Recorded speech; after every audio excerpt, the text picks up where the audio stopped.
ज्ञानाचा सागर डॉक्टर विश्वरत्न बाबासाहेब आंबेडकर। आज त्यांची जयंती आणि या जयंतीनिमित्त या ज्ञानसागराला, महामानवाला एक शब्दरूपी आदरांजली। गुलामगिरीची काळ रात्र झिडकारून स्वातंत्र्याच्या गोड पहाटेचं उज्ज्वल भविष्याचे स्वप्न पाहणाऱ्या किलकिल्या डोळ्यांना तुम्ही राज्यघटना बहाल केली आणि त्याच मजबूत हातांवर आज आमचा भारत देश ताठ मानेने उभा आहे।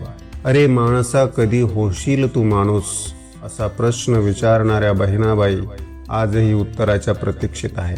स्त्रियांना परिवर्तनाच्या मार्गावर नेणाऱ्या सावित्रीबाई फुलेंशी नाळ जोडणाऱ्या विकसनशील स्त्रीचे स्वप्न तुम्ही बघितले होते।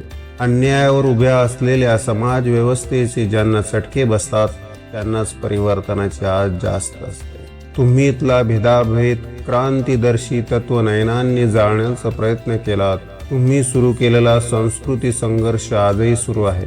तुम्ही माणसाला माणूस म्हणून जगायला शिकवलं, परिवर्तनाच्या वाटेवर समतेचं बीज पेरलं। तुम्ही निघाले, पण आज कुठेतरी जे बीज जोपासण्याची आणि अंगीकारण्याची गरज आहे आणि तुमच्या या विचारांना डोक्यावर घेण्यापेक्षा डोक्यात घेण्याची गरज आहे। तुमचे हे सगळे स्वप्न पूर्ण करण्याची जबाबदारी आज तुमच्या विचारांवर अंतःकरणापासून प्रेम करणाऱ्या अन्वयांनी स्वीकारावी, एवढीच तुमच्या जन्मदिनी सदिच्छा।